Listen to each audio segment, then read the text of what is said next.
प्रभु जी से भी अभी फर्स्ट इंस्टॉलमेंट हमें मिलेगा और नेक्स्ट इंस्टॉलमेंट हमें बाद में मिलेगा। So let's welcome his grace Amogh Lila Prabhu ji. Hari बोल।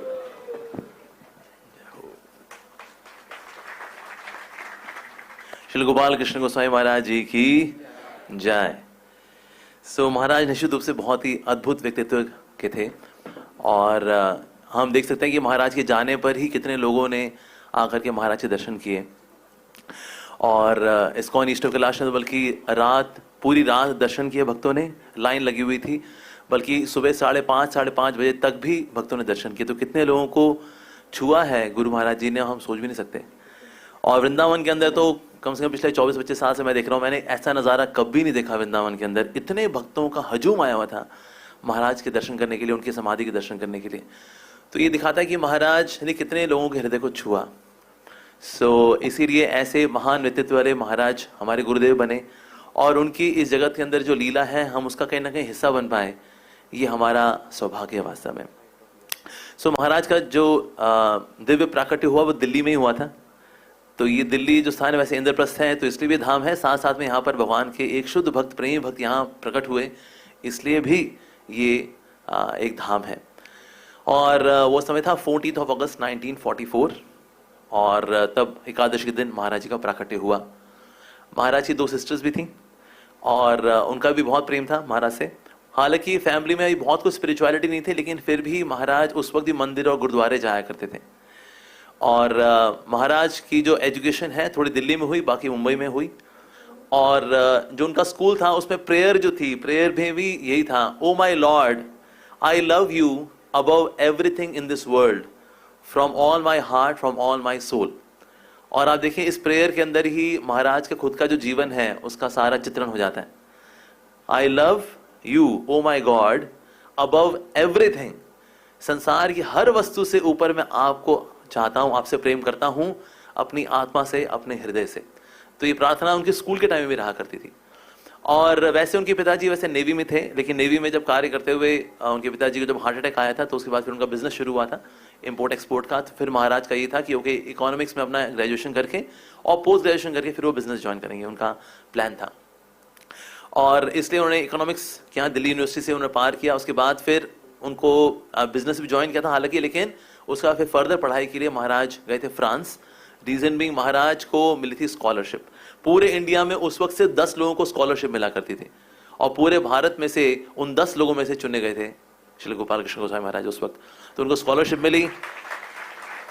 महाराज फिर इटली गए, इटली से फिर फ्रांस गए। और क्योंकि फ्रांस में क्योंकि अब उनको बिजनेस मैनेजमेंट पढ़ना है तो इसलिए महाराज ने फिर वहां पर 2 यूनिवर्सिटीज के अंदर फ्रेंच भाषा सीखी और फ्रेंच भाषा को सीखने में भी बहुत दक्ष हुए। उसके बाद फिर उन्होंने वहां बिजनेस मैनेजमेंट किया और फिर वो करने के बाद फिर महाराज पहुंचे मॉन्ट्रियल, क्योंकि मॉन्ट्रियल में भी फ्रेंच भाषा ही बोली जाती थी।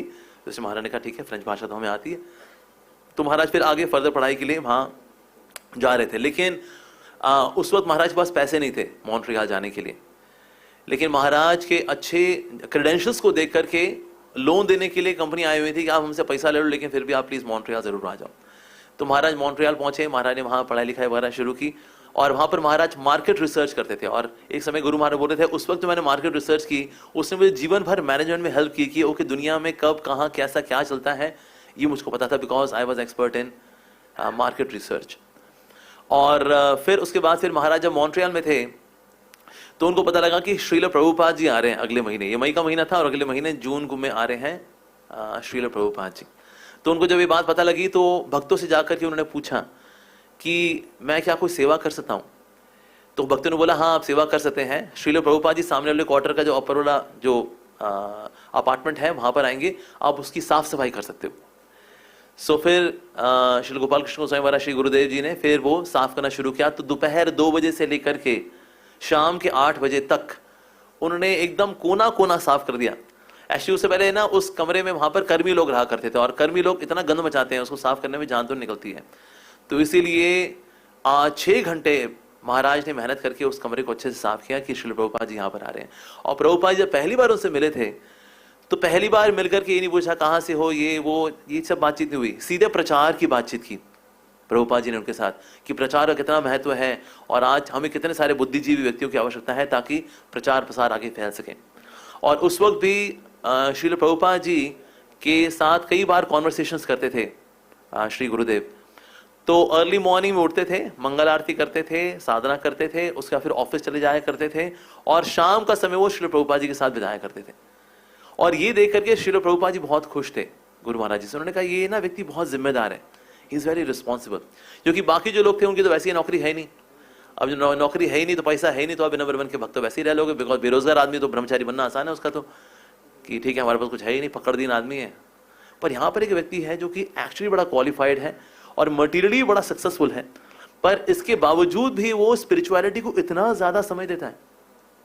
सो हर रोज वो प्रभुपाद जी के साथ समय बिताया करते थे और अनकॉम्प्रोमाइजिंगली उस वक्त भी मॉर्निंग प्रोग्राम के लिए आया करते थे। तो आज हम देखते हैं कि महाराज श्री जब शेयर करते हैं what is the secret of your success, जब किसी ने पूछा तो महाराज जी ने बोला, गुरुदेव ने बोला, uncompromising morning program and I never do Vaishnava अपराध। मैं कभी वैष्णव की निंदा नहीं करता और हमेशा अपना जो मॉर्निंग प्रोग्राम है उसको अनकॉम्प्रोमाइजिंग रखता हूं। सो अनकॉम्प्रोमाइजिंग महाराज डे 1 से है। और सिर्फ श्री प्रभुपाद जी नहीं प्रशंसा करते थे उस वक्त, बाकी जो वैष्णव थे वो भी प्रभुपाद जी गुरु महाराज जी की बड़ी प्रशंसा करते थे। वो देते थे कि ना ये व्यक्ति कितना जिम्मेदार है। जब प्रभुपाद जी होते हैं तो उनका संग करता है, अदरवाइज सुबह उठ के साधना करके ऑफिस जाता है, वापस आता है और उसके बाद फिर ये बुक डिस्ट्रीब्यूशन करता है, लोगों से मिलता है, लोगों को इंस्पायर करता है। तो ये कितना अच्छा है व्यक्ति, इसका नाम भी कितना अच्छा है, गोपाल कृष्ण, वाह। सो फिर इस प्रकार से उनकी डेडिकेशन को देख करके उनका नाम जो है दीक्षा के लिए प्रपोज हुआ था। लेकिन उससे पहले जो है दीक्षा के लिए उनका बहुत मूड नहीं था हालांकि, लेकिन मूड उनका कैसे बना, एक समय बॉस्टन में ड्रामा हुआ था तो उसमें गुरु महाराज जी ने रोल प्ले किया था भक्ति विनोद ठाकुर का। और ये जो ड्रामा था इसमें क्या पोर्ट्रे किया गया था कि श्रील भक्ति सिद्धांत सरस्वती ठाकुर प्रभुपाद जी दीक्षा लेना चाहते हैं श्रील गौर किशोरदास बाबा जी महाराज जी से। तो कितने डेस्परेट हैं कि हर बार श्री गौर किशोरदास बाबा जी महाराज उनको मना कर रहे हैं, लेकिन फिर भी बार बार आ रहे हैं। वो कह रहे हैं मैं मर जाऊंगा लेकिन मैं दीक्षा तो सिर्फ आप ही से लूंगा। तो ये डेस्परेशन देख करके ड्रामाज में रिहर्सल करते करते, परफॉर्म करते करते महाराज को भी लगा कि ना मेरे पास भी तो इतने प्रामाणिक गुरु हैं, उत्तम वैष्णव हैं, श्रील प्रभुपाद, मैं बोला उनसे दीक्षा क्यों ना लूं। तो फिर उन्होंने रिक्वेस्ट की थी कि मैं आपसे दीक्षा लेना चाहता हूं और प्रभुपाद जी ने बड़े खुशी खुशी उनको दीक्षा दी।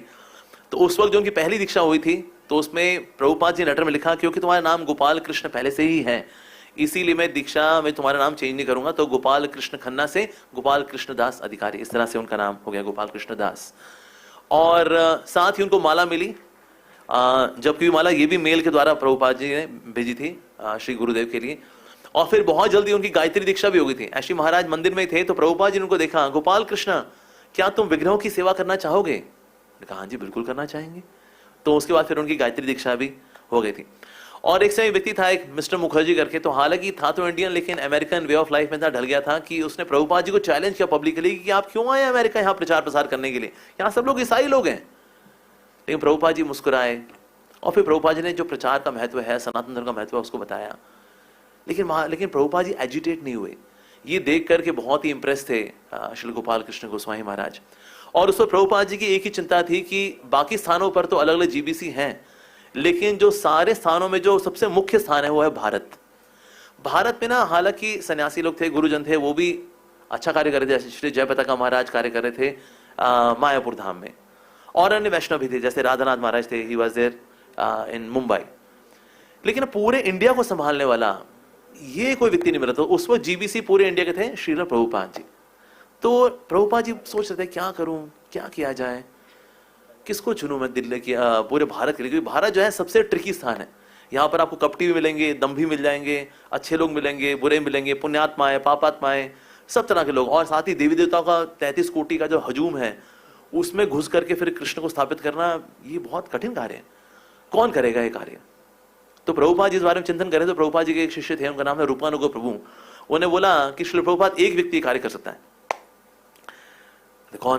गोपाल कृष्ण प्रभु, वो कर सकते हैं। तो जैसे ही रूपानुग प्रभु ने बोला गोपाल कृष्ण प्रभु ये कार्य कर सकते हैं, प्रभुपाद जी ने बोले कितना अच्छा सुझाव दिया तुमने, वो कर सकता है। क्योंकि उसके अंदर उसमें बिजनेस मैनेजमेंट भी उसने किया हुआ है, मार्केट रिसर्च भी की हुई है। तो भौतिक अगर क्वालिफिकेशन पॉइंट ऑफ व्यू देखें बड़ी योग्यता है उनके अंदर।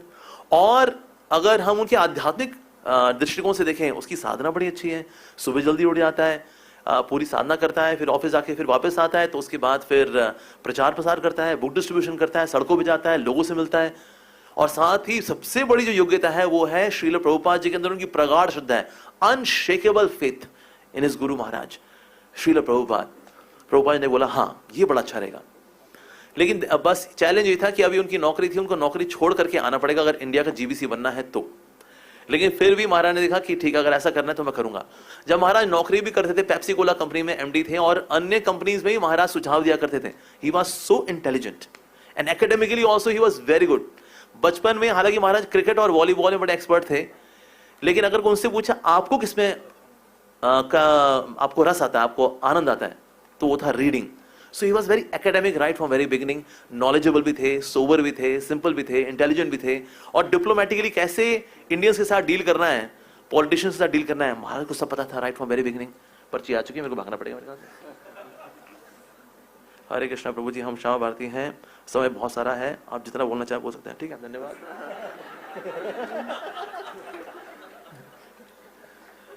तो इस प्रकार से फिर महाराज इंडिया में आए, तो इंडिया में आकर के निश्चित रूप से कई भक्तों ने उनको रेकमेंड किया कि देखिए आप इंडिया में आए, आपको शिष्य स्वीकार करने पड़ेंगे, इसलिए आपको सन्यासी बनना होगा और आपको दीक्षा भी देनी होगी। तो महाराज शुरू में बहुत इसको लेके वो थे, रेजिस्टेंट थे, नहीं मैं इसके योग्य नहीं हूं, मैं इसी तरह से मैं अपना जीवन बिता लूंगा।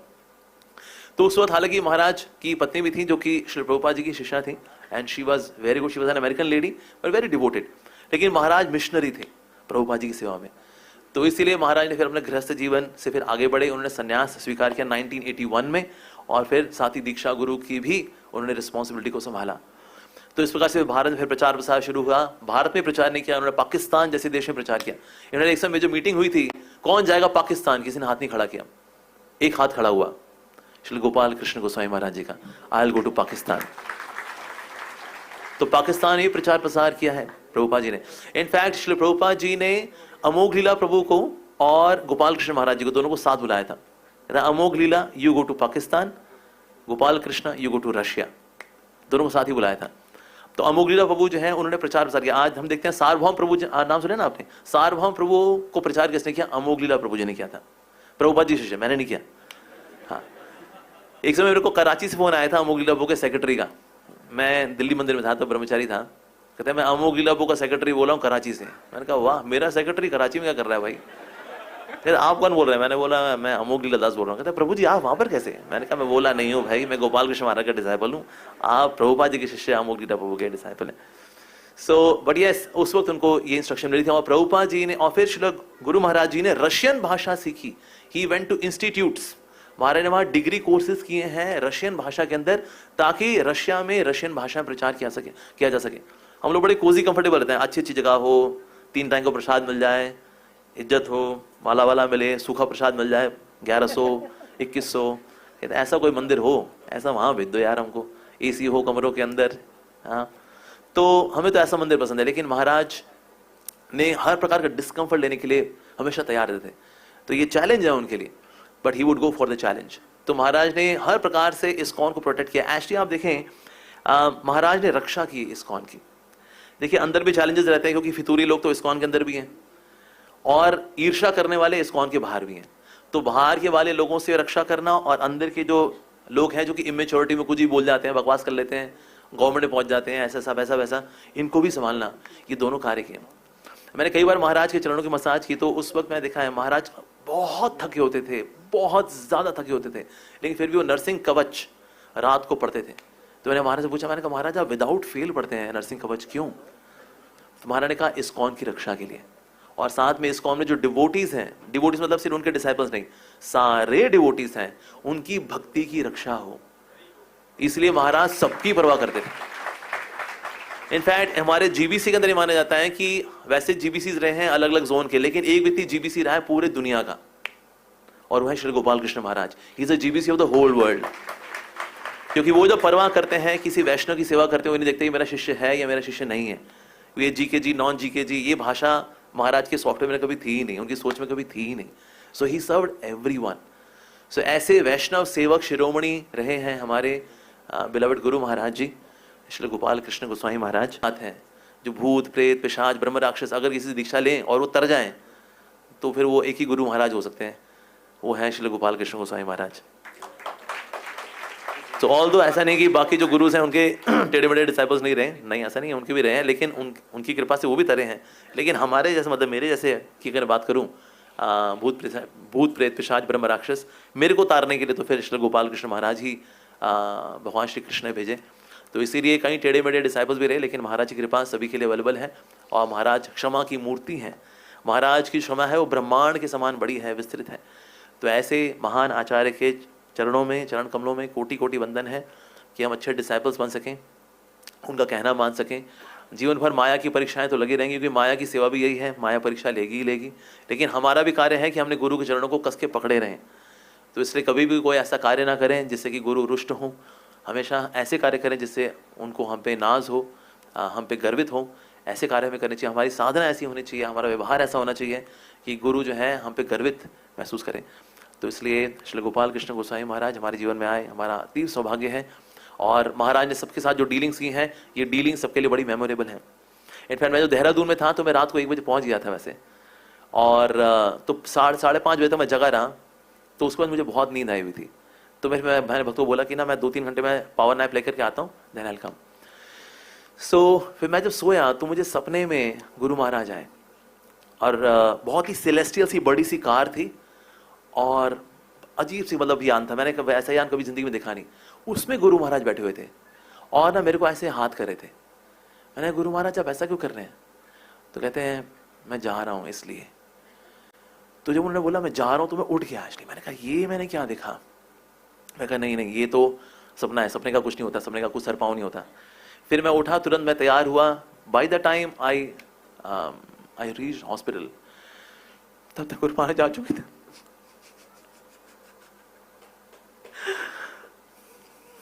But he communicated with everyone, सबसे जीवन भर उन्होंने सबके बारे में सोचा, खुद के बारे में कभी नहीं सोचते थे।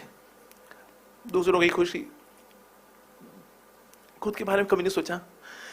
और जब गुरु महाराज गए भी तो भी सबके बारे में सोच रहे थे। एकादशी का दिन था, लेकिन एकादशी के दिन महाराज नहीं गए। उनको पता था भक्तों को समय लगेगा आने में, इसलिए महाराज एकादशी को नहीं गए।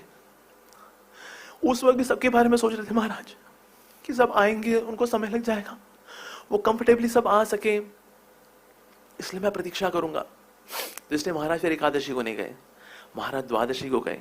हालांकि द्वादशी में जाना और अधिक शुभ है, हालांकि महाराज को इससे कोई लेना देना नहीं है, वो किसी भी दिन जाए वो दिन शुभ हो जाएगा। लेकिन गुरु महाराज जाते जाते भी सबके बारे में सोच रहे थे कि सब अगर आ सकें, कंफर्टेबली आ सकें।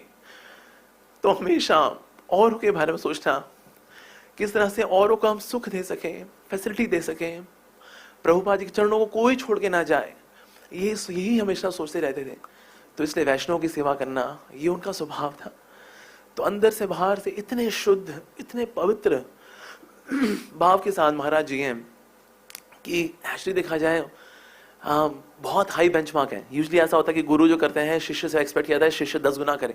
तो जितना प्रभुपाद जी ने किया, तो प्रभुपाद जी के आशीर्वाद से गुरु महाराज जी ने बहुत प्रचार प्रसार किया। लेकिन अब उन्होंने बेंचमार्क इतना ऊंचा सेट कर दिया कि अब वैसा कोई कर ही नहीं सकता। तो इसलिए वो अनइक्वल है, वैसा अनमैचेबल है वो उदाहरण श्री गोपाल कृष्ण गोसाई महाराज जी का।